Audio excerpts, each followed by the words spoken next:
We're back at Barbagallo, race 3 about to get underway in round 2 of the Shell Championship Series. An absolutely huge crowd from the West are here to watch all of today's racing action, and they're not going to be disappointed either. We'll take a look for you at the race standings, if you like, in terms of after 2 races. Lowndes is top of the points for this round, 80 points.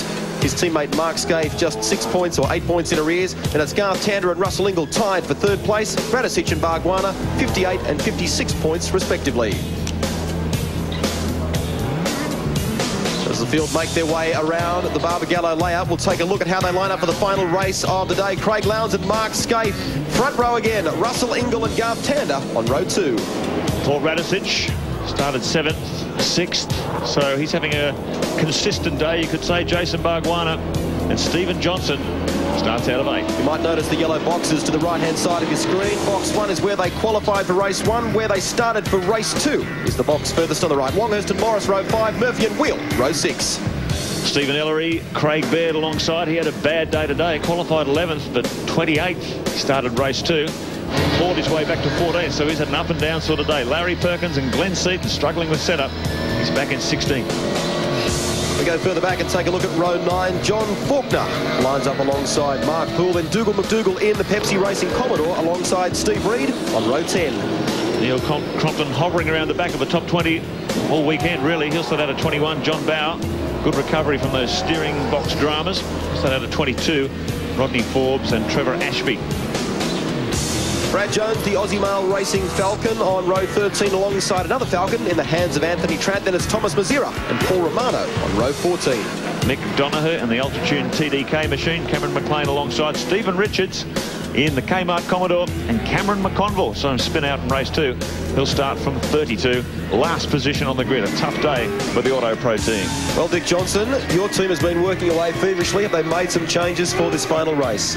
Well, I think the key to winning these V8 Supercar races is actually knowing how to change your car as the weather changes throughout the day, and that's what happens between heats 1, 2 and 3. The setups of the cars differ significantly. I guess a lot of the Ford fans will be frustrated this year, Dick. They're waiting for the results. They want to see these Falcons winning some races. Last year the team said they were quite difficult to set up, or quite inconsistent in their results. Is it still that way with the car? They're a very difficult car to understand, and I think that now that we're getting more time with the car and the more races we do, the more we learn about it, and I think you'll find they'll start working their way towards the front of the field. This is a 20-lapper, folks. Interesting point of interest for you. Mark Scaife and Garth Tander currently lead the Shell Championship Series. At the conclusion of race 2, they both have 174 points. So this 3rd race is really going to be crucial in terms of determining who our championship leader will be after 2 rounds. There is Mark Scaife.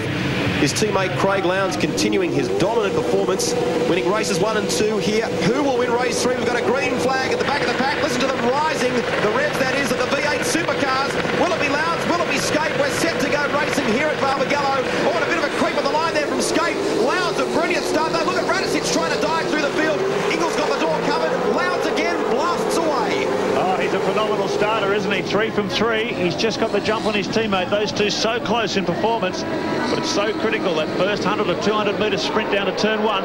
Lowndes has done it again. We've seen a good battle going on here between Tander and Russell Ingall. Tander gets shuffled back 1. Ingall, the enforcer, muscles his way past as they come through the S's now through Shell Corner and heading for the run to Kolb Corner, this huge field of V8s. Well, with Ingall sitting up there, I think you're going to see some action, because he doesn't like coming second, I can tell you that much.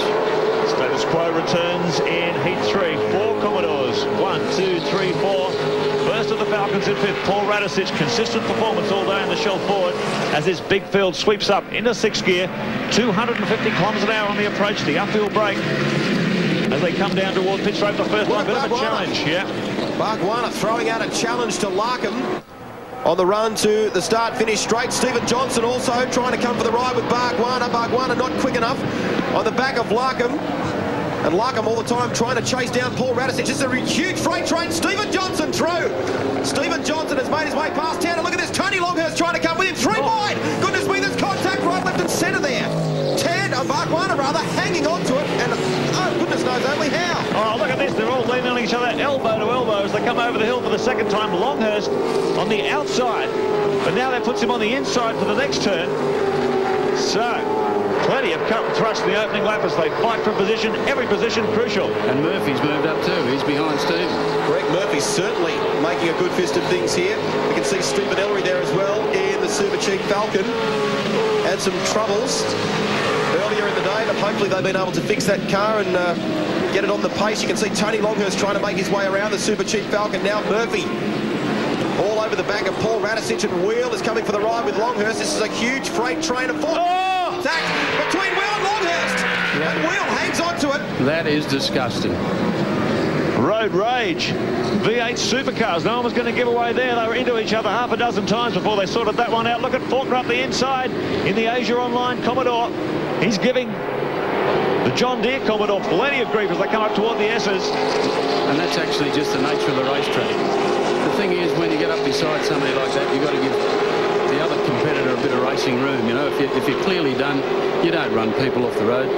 Larry Perkins and John Bow are in behind this group as well. So those wily older competitors just waiting for a mistake from some of these youngins up the front. Seaton holding out Poole at the moment.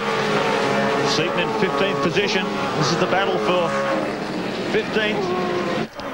And look at this continuing barge between Garth Tander and Russell Ingall. Tander's managed to get back around Ingall, so that's a good move. Ingall had him early on the first lap. And look out, here comes the Rat. Here comes your man, the Rat, they call him. And he's really got his head down this weekend. Let's have a look at the Shell Helix replay, Dick. Well, look at that. Like, the guy is clearly up to the A-pillar, and he's just driving him off the road. And if it had been me, I would have kept my foot into it and turned him around. How nobody came off there is amazing. Well, look at this. You know, that's just not on, that sort of stuff. Tony Longhurst.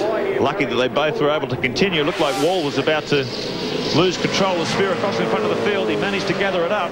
So fortunately, they've been able to continue. But no one's being able to do anything this weekend about the two flying red Commodores at the front of this field. The Mobile Holden Racing team continuing to dominate in the West. Look at this challenge down the inside by Paul Wheel as they come under brakes up the inside of Baird in the Pertec Ford. Winner of race 2 of round 1, but he's struggling for speed. It just shows you how important it is to qualify in these sort of races, because we're in a situation here where I think that if race 2 was a... Oh! Seaton was up there trying to go with Baird, and it's all come unstuck for him at Cat Corner. Whew. That's almost a replay of last year. Yeah. What, did he just go in a bit too hot under brakes, Dick, or what? I think he gets his nose up in the insides and didn't sort of carry on with the move because the other car came across on top of him. Well, it's been a pretty bad weekend for Glenn Seaton so far in terms of results, running around the middle of the pack. And now he's gone right to the back of it. That is not where Glenn Seaton wanted to be in the Ford Tickford Racing Falcon. A lot of work to do. He drops to the back of the pack. At the front, though, it's Lowndes and Scaife. Lowndes leads it from his teammate. Let's take a closer look. He's just gone in pretty hot and half up beside the other car, just not quite enough to sort of execute the move. I think we've got a shot from the inside as well, Dick. Have a look at this. Another view. Well, he's not exactly left a lot of room either, is he? What he's done, he's tried to avoid the Pertec car, and he's jumped on the brakes a bit harder and it's locked the rear wheels. Yeah. This has not been the weekend for the Ford Tickford Racing team when you consider that Neil Compton is down in 20th, and now his teammate Glenn Seaton all the way at the back of the pack. This is what's happening up front, though, folks. Craig Lowndes heading, hopefully he thinks, for 3 from 3 here at Barbagallo this weekend and maintaining his unbeaten record. That is unbelievable. His teammate Scaife in second, Tander in third. Now Russell Ingall, who sits in 4th place. This is another battle going on further back. Radicic, Larkham, Morris and Barbagallo. Look at Morris driving defensive. Barbagallo looking for a line as they come down to the start, finish straight. Morris shuts the door. I think Big Kev took a shortcut somewhere. He's showing a lot of speed in that car, the older VS model Commodore. Quite impressive speed for his first seat. Look at this down the inside. Oh, Barbagallo really had to stand the car on its nose. Amazed he didn't lock up his rear brakes. Yeah, so he could have capitalised on that had he been close enough. Yeah. And see the gap now that Mark Larkham's pulled out on him. Yeah, whenever these get two cars getting involved in a bit of fisticuffs, it always slows them down. And has the car in front to pull away, and Barbagallo trying desperately to find his way past the big Kev machine. So the order at the moment, Lowndes and Scaife, 1.9 seconds up the road from Tander, who's got Ingle a couple of seconds behind him. Then Radisich, Larkham, Morris, Barbagallo, Murphy up in the top 10 now. And Stephen Ellery in the Super Cheap Autos Falcon, he climbs into the top 10. Well, the Gary Rogers Motorsport Commodore, Jason Barbagallo sporting the battle scars. The 27-year-old now resides in Melbourne and driving 11/10ths here in this race. Look at him again, having another go at Paul Morris. But he just can't quite get through. You'll remember that Jason broke through for that historic win last year at Winton. Won 3 from 3 there. Look at him again. Be interesting to see if that was Neil Crompton, what would happen. Barbagallo trying to find a way around, but this Commodore's going right down the middle of the road in front of him, not leaving an opportunity to stick the nose alongside. So Barbagallo getting frustrated. His teammate Tander up there in third, some 2.1 seconds behind the Mobile Holden Racing team. And Barbagallo finds himself back in the pack. This is 8th position for the car 35, the Valvoline Cummins machine.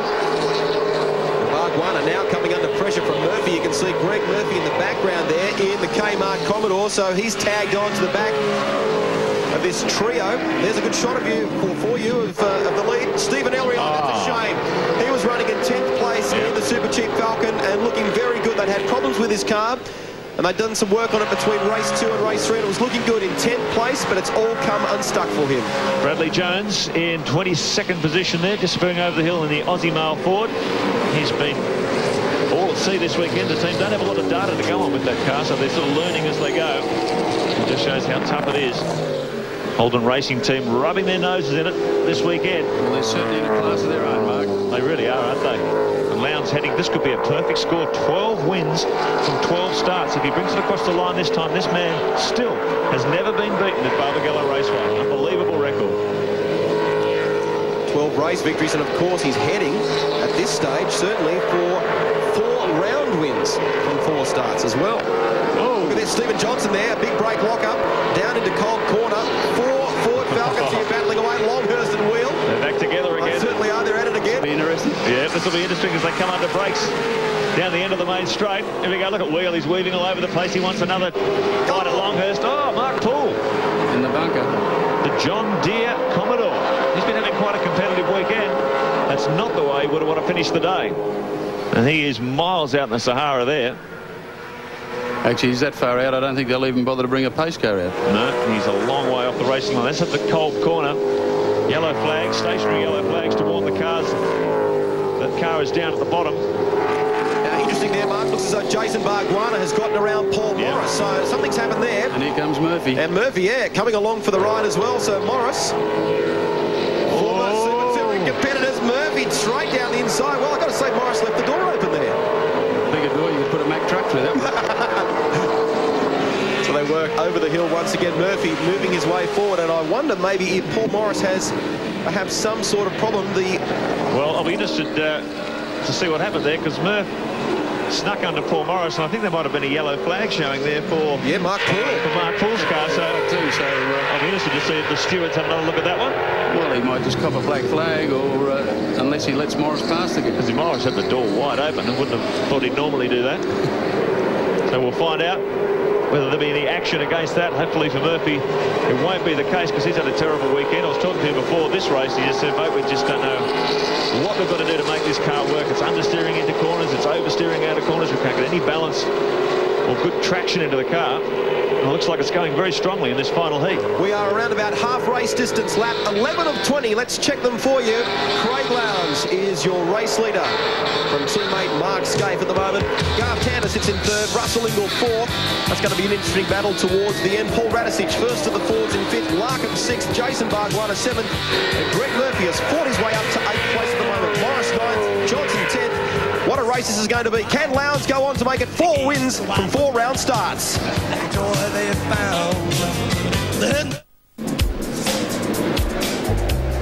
Welcome back to Barbagallo. We are on the downhill run towards the end of race 3. Problems there for John Bowe. He's had a spin. That looks like it's on the exit of Cold Corner. So it's not been the weekend for the Caterpillar Falcon or John Bowe for that matter. Lowndes continues to lead from Mark Scaife. But the interesting piece of news is that Garth Tander is closing. Yeah, just watching his lap times the last time around. He's been taking a few tenths of a second out of the Holden Racing team. Now, whether they are just backing it off to win at the slowest possible speed, no one knows. But Tander, there he is. The Valvoline Cummins machine just starting to zero in on the back of Mark Scaife's car.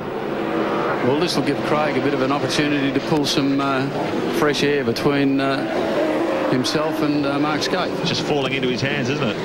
It certainly is at this point. Well, Tander made it clear heading into this round that he wanted to put on a strong show for the local fans. He led the championship heading into this round, following his 2 second places at Phillip Island.